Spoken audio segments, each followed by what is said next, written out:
2 Coríntios 8, a partir do verso 16, nós vamos até o verso 24.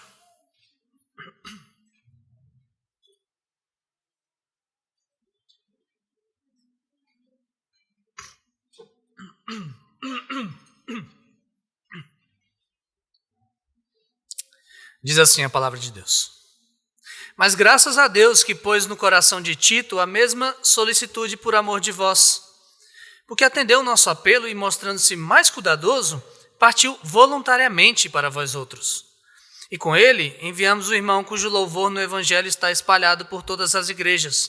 E não só isto, mas foi também eleito pelas igrejas para ser nosso companheiro no desempenho dessa graça ministrada por nós, para a glória do próprio Senhor e para mostrar nossa boa vontade, evitando assim que alguém nos acuse em face dessa generosa dádiva administrada por nós. Pois o que nos preocupa é procedermos honestamente, não só perante o Senhor, como também diante dos homens. Com eles enviamos o nosso irmão, cujo zelo, em muitas ocasiões e de muitos modos, temos experimentado. Agora, porém, se mostra ainda mais zeloso pela muita confiança em vós. Quanto a Tito, é meu companheiro e cooperador convosco. Quanto a nossos irmãos, são mensageiros das igrejas e glória de Cristo. Manifestai, pois, perante as igrejas, a prova do vosso amor e da nossa exultação a vosso respeito na presença destes homens. Essa é a palavra de Deus. Vamos orar? Santo Deus, nós somos gratos ao Senhor pela Tua palavra que nos instrui sobre absolutamente tudo, inclusive sobre generosidade, sobre como o Senhor levanta pessoas para isso. Abre os nossos corações nessa manhã para recebermos o Teu ensino e sermos transformados pelo Teu Santo Espírito.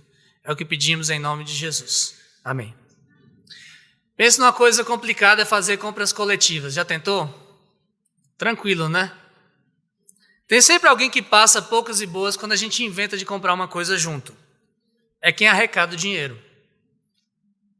A gente sempre fala, passa o Pix para quem, né? Ninguém oferece o Pix, né? Passa o Pix para quem? Todo mundo corre na hora.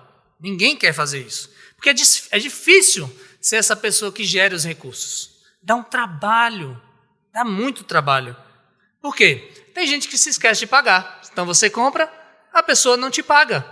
Você vai ter que bancar. Lá vai você cobrar a pessoa toda desajeitada. Então, você esqueceu de pagar. Além disso, você tem que registrar todo mundo que já pagou, para não cobrar quem já pagou. Também vai ficar uma situação horrível. E ainda por cima, quando a gente faz uma compra coletiva, você tem que agradar todo mundo nessa compra. Já tentou fazer uma compra de pizza para 30 pessoas? Dá trabalho. A não ser que seja na mocidade, que vai falar assim, vai ser calabresa e queijo. Pronto, resolvido. Mas dá trabalho, todo mundo tem um gosto diferente, todo mundo quer aquele sabor que... Ah, não tem portuguesa? Não, não tem portuguesa. É difícil, gente. Outra dificuldade de fazer uma compra coletiva é achar alguém de confiança para gerir esses recursos. Quem garante que a pessoa vai comprar aquilo que a gente combinou que era para ele comprar? Te deu dinheiro. Você comprou o que eu falei que era para comprar? Quem garante que ele não vai sumir com a grana? Já aconteceu diversas vezes. Formaturas, o pessoal vai lá meses, anos até juntando dinheiro, dá para uma pessoa e essa pessoa some do mapa. E agora? Cadê a formatura? Não tem. É difícil achar alguém de confiança. É difícil também gerir bem o dinheiro das pessoas. E se isso já é uma realidade por aí, quando nós fazemos compras coletivas menores, é ainda mais na igreja. Porque nós gerimos recursos também. Nós levantamos recursos para a manutenção da obra de Deus e tem gente que tem que administrar esse dinheiro. E dá trabalho. Você pensa que não? Dá trabalho, sim. Mas também não pode ser qualquer pessoa. Não pode ser qualquer um que pode gerir os recursos da igreja. Então, que tipo de gente deve fazer isso? E como nós devemos nos relacionar com essas pessoas que se dispõem a fazer isso, gerir os recursos da igreja? É sobre isso que esse texto fala. Em resumo, nós vamos ver nessa manhã que nós devemos honrar aqueles que zelosa e honestamente gerem os recursos da igreja. Nós devemos honrar aqueles que zelosamente e honestamente gerem os recursos da igreja. Vamos ver isso em 2 pontos. O primeiro deles é que o Senhor levanta gente zelosa, fiel e honesta para administrar os recursos da igreja.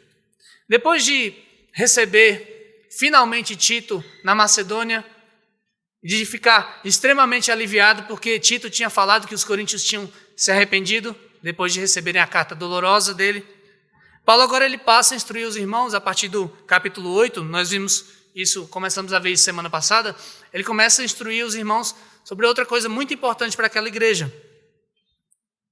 Eles precisavam ajudar os irmãos de Jerusalém. Os irmãos de Jerusalém estavam passando por necessidades e eles precisavam de socorro financeiro das igrejas de todo o mundo, inclusive da igreja de Corinto. E a igreja de Corinto, que era uma igreja abastada, eles tinham dinheiro. E eles já tinham antes se comprometido a fazer essa oferta. Se você olha na primeira carta de Paulo aos Coríntios, no capítulo 16, ele fala, continue a recolher como vocês estão fazendo, todo primeiro dia da semana, o dinheiro. Porque aí quando eu for aí, eu levo para Jerusalém. E essa era a ideia. E eles estavam fazendo isso antes, mas eles pararam de contribuir quando eles começaram a desconfiar de Paulo. Quando vieram os opositores e começaram a convencer, olha, Paulo vai usar esse dinheiro para ele mesmo, viu? Não vai levar para Jerusalém coisa nenhuma. Ele vai botar no bolso. Eles convenceram os coríntios de parar de arrecadar o dinheiro. Mais à frente na carta a gente vai ver lá no capítulo 12 quem é que fazia isso, quem que usava o dinheiro em proveito próprio. Mas agora os coríntios eles estavam arrependidos disso e a demanda pela ajuda para os irmãos de Jerusalém permanecia. E por isso Paulo reforçou o pedido. Agora que ele já sabia que Tito tinha voltado e agora eles tinham se arrependido, ele reforça o pedido. Olha, lembre do compromisso de vocês, que vocês fizeram com aquela igreja, de contribuir com aquela igreja. E ele fez isso, nós vimos no início do capítulo, dizendo primeiro que se os irmãos da Macedônia, que eram muito pobres, eles tinham ofertado com generosidade, ou seja, com sacrifício mesmo, os de Corinto poderiam seguir o exemplo deles. Eles podiam fazer o mesmo, mostrando também o seu caráter cristão. Afinal de contas, ele diz na sequência, o maior exemplo de abnegação e de generosidade vem do próprio Senhor Jesus. Aquele que se fez pobre por nós, para que nós fôssemos ricos na sua pobreza, diz o apóstolo Paulo.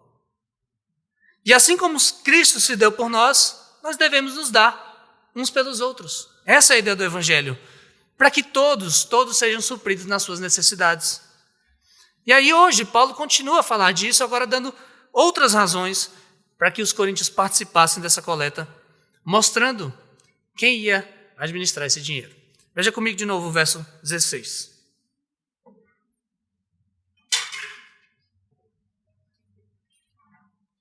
Mas graças a Deus, que pôs no coração de Tito a mesma solicitude por amor de vós, porque atendeu ao nosso apelo e, mostrando-se mais cuidadoso, partiu voluntariamente para vós outros. E com ele enviamos o irmão cujo louvor no Evangelho está espalhado por todas as igrejas. E não só isso, mas foi também eleito pelas igrejas para ser nosso companheiro no desempenho dessa graça, ministrada por nós, para a glória do próprio Senhor e para mostrar a nossa boa vontade. Evitando assim que alguém nos acuse em face dessa generosa dádiva administrada por nós. Pois o que nos preocupa é procedermos honestamente, não só perante o Senhor, como também diante dos homens. E com eles enviamos nosso irmão, cujo zelo, em muitas ocasiões e de muitos modos, temos experimentado. Agora, porém, se mostra ainda mais zeloso pela muita confiança que tem em vós. Paulo agradece a Deus, dá graças a Deus, porque o mesmo zelo entusiasmado dele pelos coríntios também estava no coração de Tito. Tito, ele tinha ido a Corinto a primeira vez a mando de Paulo. Paulo falou, vai lá entregar essa carta. E ele vai. Mas agora ele mesmo queria ir de novo para completar a coleta. Paulo até recomendou que ele fosse, mas Paulo não obrigou. Você vê? Ele foi voluntariamente para lá. Ele queria ir para lá. Sabe por quê? Porque Deus colocou no coração de Tito o mesmo zelo, o mesmo amor por aquele povo. Um zelo sincero pelo bem espiritual dos coríntios. Talvez você nunca tenha pensado nisso, mas uma das razões pelas quais a gente contribui na igreja, a gente dá dízimos, a gente dá ofertas para a obra de Deus, é o nosso crescimento espiritual, sabia? Jesus foi bem claro, nós lemos Em Mateus 6, no Sermão da Montanha, ele foi bem claro ao dizer, não dá para servir a dois senhores. Não dá para servir ao dinheiro e a Deus ao mesmo tempo. Se a gente guarda todo o nosso dinheiro, se a gente usa todo o nosso dinheiro com a gente só, a quem a gente está servindo? A nós mesmos, ao dinheiro. E se a gente serve o dinheiro, a gente fica parecido com quem? Com esse ídolo, mudo, sem valor. Agora, quando a gente contribui de maneira generosa, a gente reconhece quem é o Senhor da nossa vida. A gente reconhece que Ele nos deu mais do que a gente precisa. E a gente é santificado ao nos doarmos para a obra dEle, para os nossos irmãos também. Sabendo disso é que Tito foi zeloso pelos coríntios e partiu de vontade própria para Corinto. E talvez a gente também não tenha a dimensão do que foi isso. Tito se ofereceu para ir numa viagem que não era simples. Hoje é simples, você pega um avião da Macedônia, vai até a Grécia de avião, pega lá a oferta, vai embora. Nem precisa ir, né? Só mandar o Pix, né? Não tem Pix, né? Transferência, pronto. Mas na época não era assim. Na época você tinha que ir a pé e depois pegar barco. Imagina só os perigos que tinha nessa viagem. Imagina só ladrões na estrada, naufrágios no mar, doenças, encrenca com judeu, porque toda vez que eles viajavam tinha judeu querendo pegar eles. Encrenca com judeu, muita coisa arriscada nessa viagem. Por isso que ele fala de zelo por amor, solicitude por amor. E ainda assim eles vão. Tito e seus companheiros vão, por amor da igreja de Jerusalém, que precisava da ajuda, e por amor da igreja de Corinto, que precisava contribuir com essa ajuda, para mostrar quem era o seu Senhor, para crescer na fé.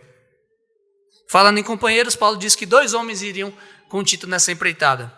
O primeiro deles, ele chama de o irmão cujo louvor no evangelho estava espalhado por todas as igrejas. Que apelido maravilhoso. Já pensou ser chamado assim? O irmão cujo louvor no evangelho está espalhado por todas as igrejas. Esse irmão era famoso naquele tempo. Todo mundo conhecia ele. Todas as igrejas conheciam por pregar o evangelho, alguém que pregava o evangelho. Mas, ironicamente, ele é anônimo para nós. Nós não sabemos quem é ele. As igrejas naquele tempo tinham tanto apreço por esse irmão que não só o elegeram para ir nessa viagem, mas o elegeram também para acompanhar Paulo quando ele fosse entregar essa oferta pessoalmente lá em Jerusalém. E a gente se pergunta, fica a curiosidade, né? Eu sei que você ficou. Quem era esse irmão? E aí o pessoal se arrisca em muitos nomes. Vários nomes são sugeridos. Barnabé, Timóteo, Silas, Marcos, Aristarco, Apolo. Mas o favorito de todos os estudiosos é o evangelista Lucas. Lucas é o favorito. Porque Lucas ele foi um grande evangelista. Ele escreveu até o evangelho preservado para nós. Além disso, ele acompanhou Paulo na sua ida até Jerusalém. Nós vemos isso em Atos 20. Mas é só um palpite, tá? Porque como Paulo não cita o nome dele, não dá para saber que era ele mesmo. Só um palpite. Junto com eles ia um terceiro irmão. No verso 22 fala dele. Um irmão tão zeloso quanto Tito, que convivia com Paulo e que foi experimentado por Paulo por várias vezes quanto ao seu cuidado sincero para com a igreja. E esse irmão também soube do arrependimento dos coríntios e se mostrou ainda mais zeloso em ir lá também para recolher essa oferta. Confiar, ter confiança que os coríntios iam querer sim participar dessa oferta para os irmãos de Jerusalém. E ao contrário do irmão do verso 18, esse irmão aqui ninguém sugere palpite não. Ninguém sabe quem era. Talvez, como os comentaristas falam, nem os irmãos de Corinto soubessem quem ele era, só quando ele chegasse lá. Pode ser um dos companheiros de Paulo, das suas inúmeras viagens, ou pode ser alguém que nunca foi nem citado na Bíblia, a gente não sabe. Agora, uma coisa a gente sabe, não foi à toa que o Senhor omitiu o nome desses 2 homens. Não foi à toa. Sabe por quê? Porque a intenção dele não era chamar atenção para homem nenhum. Não era falar, olha, admirem Lucas, se fosse Lucas, né? Admirem esse outro irmão. Não, não. Era apenas mostrar o caráter daqueles irmãos. E mostrar para algo muito maior que essa disposição desses 3 apontava. Que está nos versos 19 e 21. Qual que era o principal objetivo da empreitada? A glória do próprio Senhor. A glória de Deus. A glória de Deus. Paulo não ia ganhar nada com isso, nem Tito e nem os irmãos que o acompanhavam. Na verdade, eles tinham mais a perder com isso.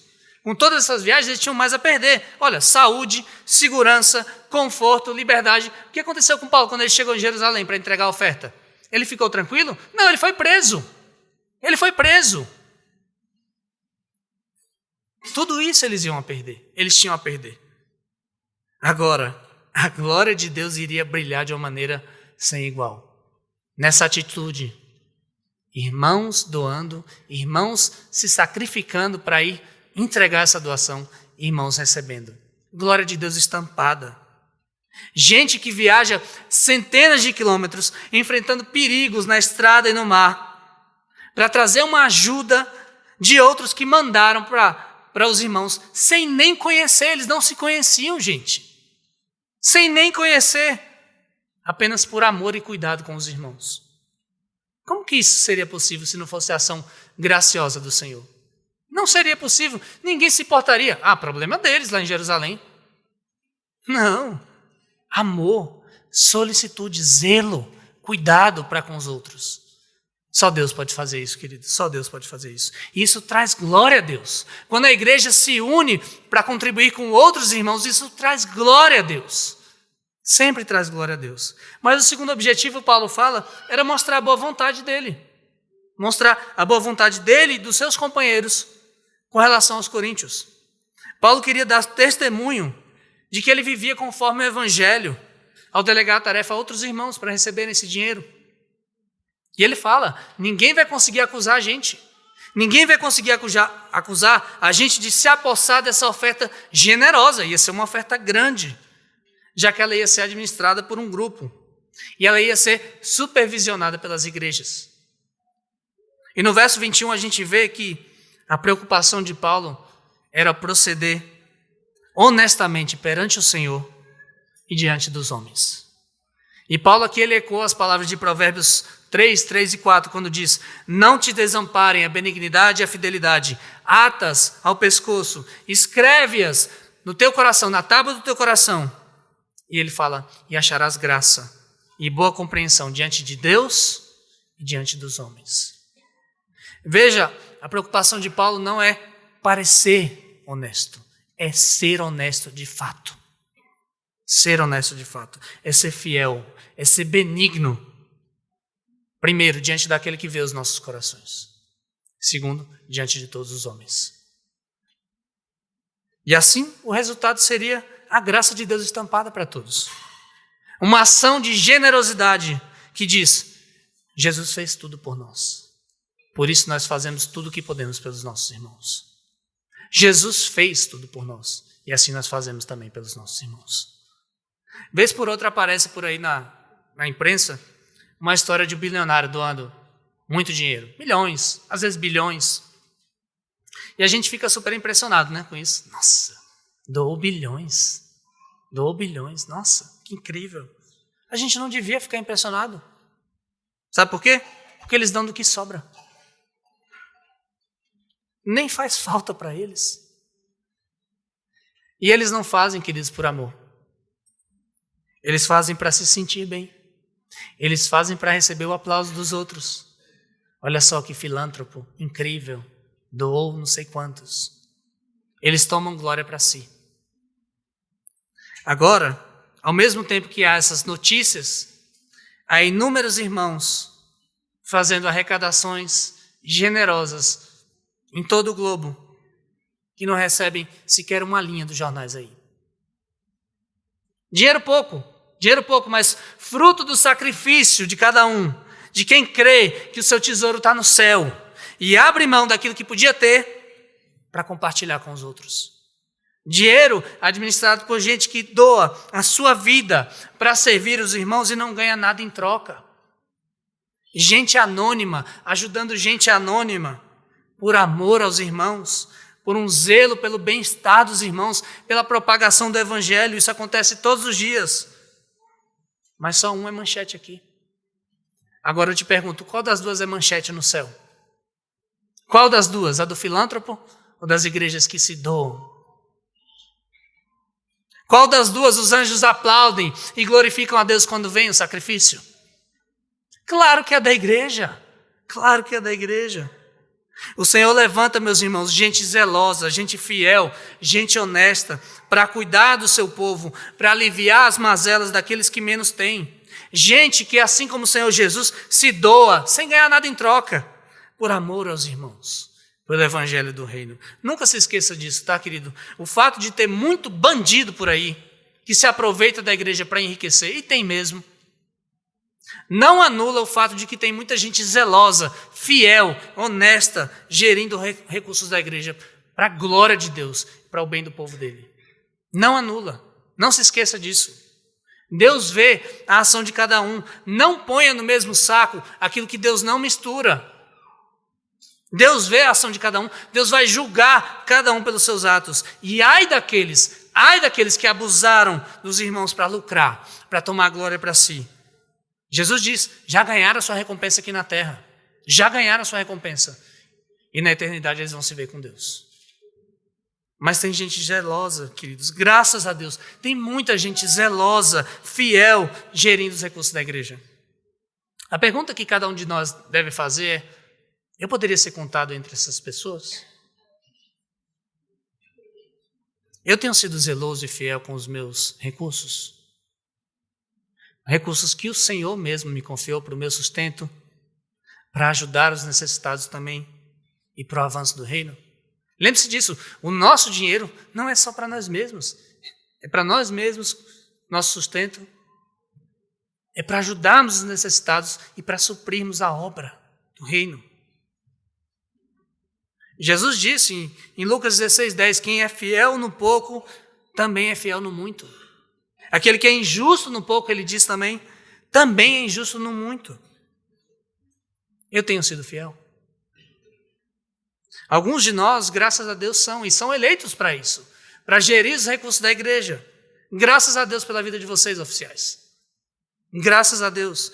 Homens que são experimentados, homens que receberam de Deus no coração o zelo por cuidar do povo de Deus, por servir o povo de Deus e têm feito isso para a glória dele.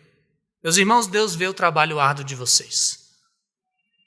Deus vê o sacrifício de vocês de tempo, de conforto, descanso, famílias, dinheiro às vezes também, para cuidar do povo de Deus e para promover o seu reino e a sua justiça. E Ele vai recompensar vocês por isso. Graças a Deus também por vocês, irmãos da tesouraria, do nosso conselho de contas, pessoas que também se dispõem voluntariamente, não recebem nada para isso, para supervisionar as nossas ações financeiras. Nós somos gratos ao Senhor pela vida de vocês também. E Deus vê o trabalho de vocês, queridos. Deus vê, vai recompensá-los também. E Deus vê também, meus irmãos, a sua solicitude, a nossa solicitude, você, irmão, você, irmã, em cuidar diretamente dos outros com o seu dinheiro. Você já viu, você não precisa de organizações, você não precisa de campanhas, você não precisa de alguém dizendo para você ajudar alguém, basta você ver e ajudar, e ser solícito. E talvez ninguém, além de você e da pessoa que recebeu, saiba que você fez isso, essa boa ação, essa generosidade com ele. Você pode ser anônimo aqui, mas no céu o seu nome é bem conhecido. O seu nome é bem conhecido no céu. É motivo de louvor a Deus. Graças a Deus. Graças a Deus pelo seu cuidado com o seu povo. Ele mesmo levanta gente zelosa, fiel e honesta para gerir os nossos recursos, para a glória de Deus, para suprir as nossas necessidades e para o avanço do Evangelho. Como é que a gente deve agir então com esses irmãos? O nosso segundo ponto. Nós devemos honrar esses irmãos e contribuir provando o nosso amor e fidelidade. Vamos reler os versos 23 e 24.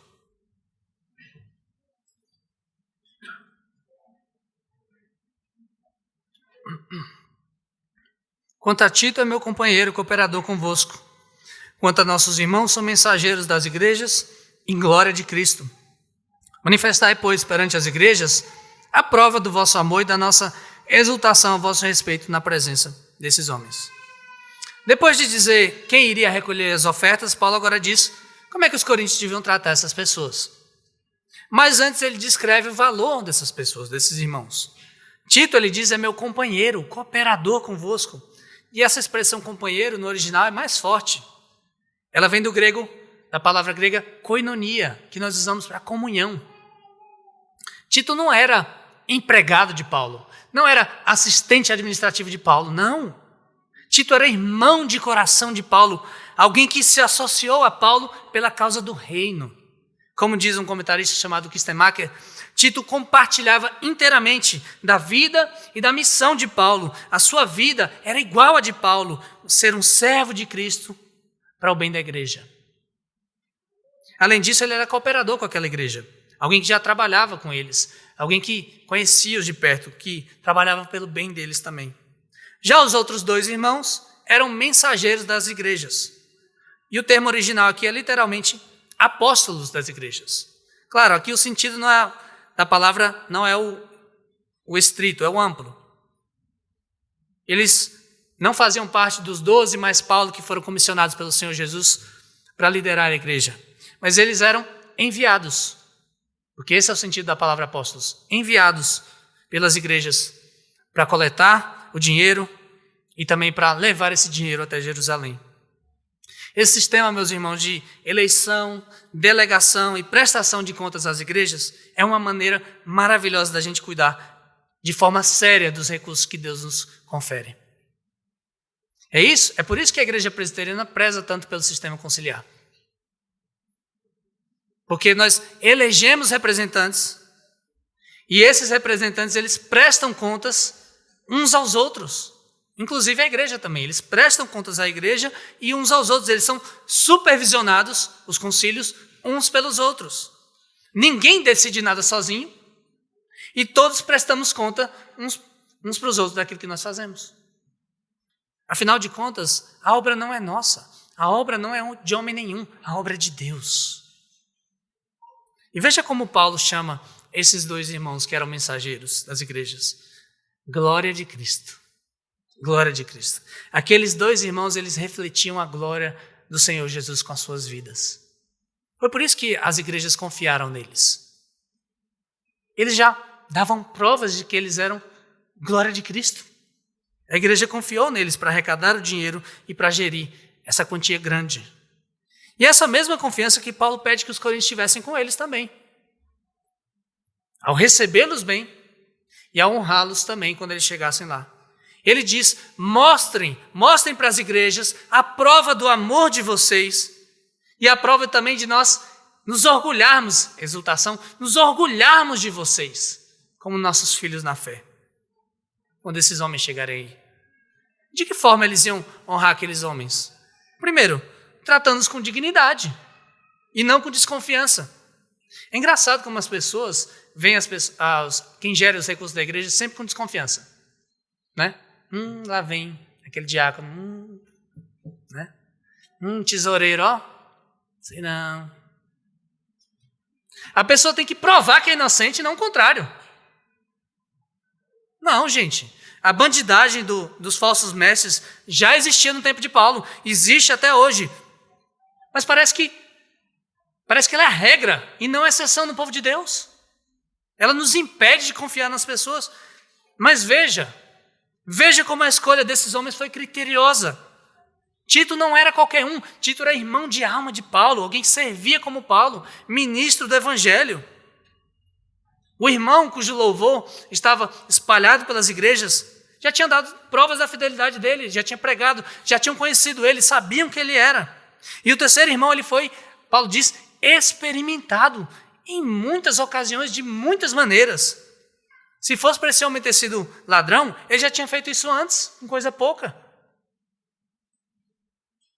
Então, queridos, uma escolha criteriosa de alguém, baseada nos frutos de vida e na experimentação dos irmãos, nos dá tranquilidade para confiar nas pessoas. Confiar nessas pessoas que foram designadas para gerir os recursos da igreja. Você percebeu que não precisa ser bom de matemática, bom de negócios, bom de gerir finanças para trabalhar na igreja com isso? Você tem que ter o caráter de Cristo para trabalhar na igreja com isso. Isso que nos dá confiança. E como é que a gente sabe que a igreja faz uma escolha criteriosa de alguém? Basta ver o que os líderes pregam.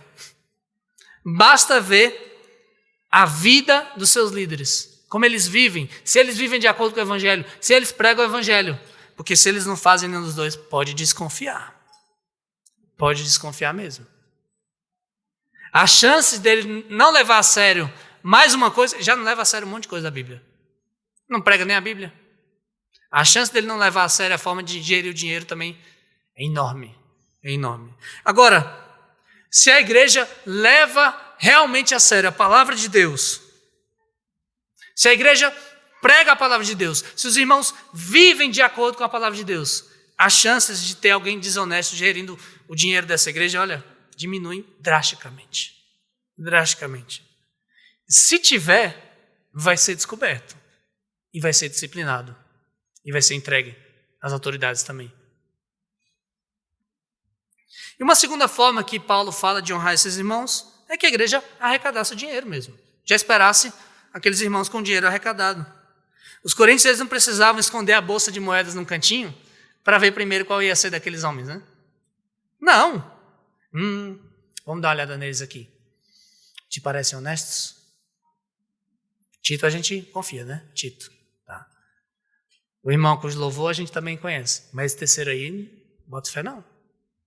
Não. Confiem em Paulo, confiem nas igrejas, mas principalmente confiem no Senhor. Confiem no Senhor que o chamou para essa tarefa e que vai pedir contas de cada um. Vai pedir contas de cada um no dia final. Fazendo isso, Paulo diz, vocês provam o seu amor. E vocês também dão motivo de orgulho. Vocês vão ser fiéis, nos dando motivo de orgulho, sendo fiéis ao Senhor. Você sabia que contribuir financeiramente é uma prova de amor? Eu sei que você sabe. Melhor do que ouvir eu te amo é dizer, o Pix está na sua conta. Né? Eita, prova de amor. As mulheres, chega, sorri, né? Prova de amor, hein, mulher? Quando o marido dá aquele cartão de crédito, vai, gasta. Aí você fala, nossa, eu senti amada hoje. É uma prova de amor. Agora, sério, contribuir na obra de Deus é uma prova de amor também. Amor, primeiramente, sabe a quem? Ao Senhor.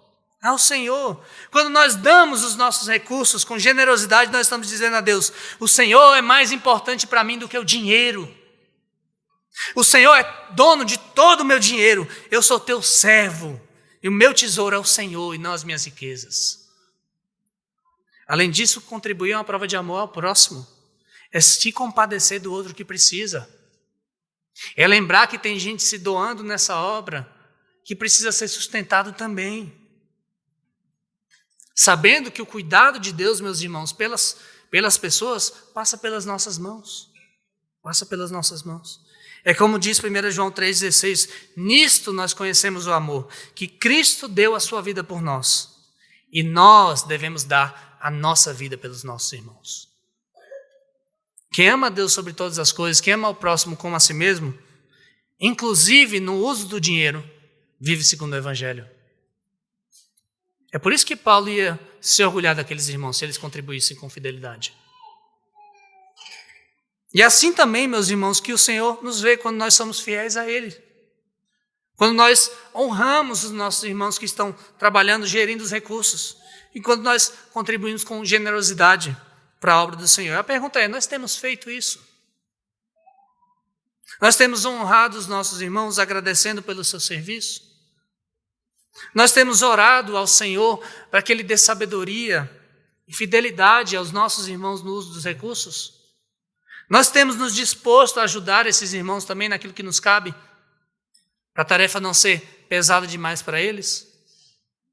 Nós temos provado nosso amor a Deus e aos irmãos, abrindo o nosso bolso também junto com o nosso coração? Se sim, eu tenho certeza, meus irmãos, que Cristo se exulta com a nossa fidelidade. Ele se exulta com o nosso bom testemunho. Porque sabe, quando a igreja faz isso, ela dá testemunho. Ele é o nosso Senhor. Ele nos dá tudo que nós temos. Nós só devolvemos um pouco para Ele e para a obra dele. Nós ajudamos aqueles que precisam. Se ainda não, ainda dá tempo de se arrepender. Ainda dá tempo de repensar o nosso uso do dinheiro, clamando que Deus mude as coisas dentro de nós. Porque como o Senhor Jesus disse, onde está o nosso tesouro, aí estará também o nosso coração.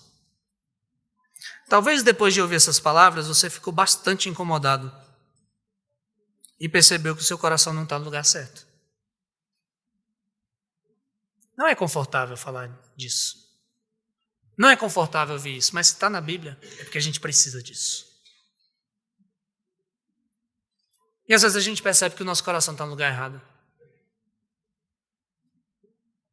O dinheiro fala mais alto dentro de nós do que Cristo, muitas vezes. A gente não se vê zeloso pelas outras pessoas. A gente se sente fiel a Deus desde que não mexe com o nosso bolso. A gente não tem sido honesto nem conosco, nem diante de Deus. E a gente acha que parecer bem diante dos homens é suficiente. Eu tenho uma boa notícia para nós. Tem alguém que está com o coração no lugar certo por nós. O nosso pode estar fora, mas o dele está dentro. Cristo Jesus.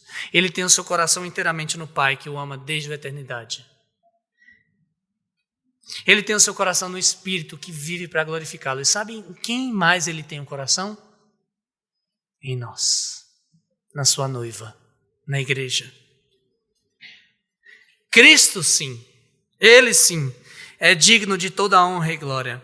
Ele é que faz que gente como Paulo, Tito e os seus companheiros se doem, sem querer nada em trocas, arriscando a sua vida para ajudar os irmãos. Sabe por quê? Porque foi isso que ele fez por nós. Ele veio voluntariamente por amor, para nos salvar. Ele é o próprio evangelho espalhado por todas as igrejas. Ele é a maior dádiva que alguém pode receber. Ele pagou a nossa dívida com Deus na cruz do Calvário e nos abençoou com todas as suas riquezas espirituais, que eram só dele, mas que agora são nossas. Cristo é a maior prova de amor que alguém pode dar a você. Ele pagou sozinho a dívida de nós todos. Ele cobrou de você? Ele também não cobrou de mim. Ele nunca vai cobrar de nós. Ele já pagou. A palavra de Deus diz que ele riscou o escrito da dívida que era contra nós e nos deu toda a sua riqueza, hoje e para sempre. O nosso pecado foi para a conta dele e a riqueza dele veio para a nossa conta. E ele promete que a nossa herança, nós vimos no Salmo 37, a nossa herança permanecerá para sempre. Dá para confiar nele, não dá? Então entregue-se por completo a Jesus. Agarre-o como seu maior tesouro. Se você ainda não crê, creia hoje e você vai ser rico de verdade, não de dinheiro. Rico de verdade. Experimente distribuir esse amor que ele deu a você, aos nossos irmãos, honrando-os e contribuindo para a obra de Deus. E você vai ver como todos nós ficaremos ricos. Ricos dos tesouros no céu. Ricos de Jesus. Vamos orar? Obrigado, Pai, pela obra maravilhosa do nosso Salvador, que se doou por nós, que recebeu os nossos pecados e nos deu a sua justiça. Obrigado porque ele veio em condição humilde, pobre, miserável, sofreu aquela morte de cruz no nosso lugar, ressuscitou e nos deu com isso uma herança bendita e eterna com ele. Ó Deus, ajuda-nos a servirmos ao Senhor e não às riquezas. Ajuda-nos a sermos generosos. Ajuda-nos, Senhor, a confiarmos, orarmos, apoiarmos aqueles que têm gerido os recursos da Tua igreja. E obrigado porque o Senhor faz isso, essa obra bendita de nós. Podemos ajudar os outros, contribuir. Pessoas que se dispõem, que se sacrificam, para que outros recebam não só aquilo que precisam para terem as suas necessidades supridas, mas recebam também o Evangelho do Senhor, que é o maior tesouro que alguém pode ter. Ó Deus, faz-nos viver por isso, pelo Teu Evangelho, por Jesus Cristo, pela Tua obra. Ajuda-nos a reconhecer isso a cada dia. É o que nós pedimos em nome de Jesus. Amém.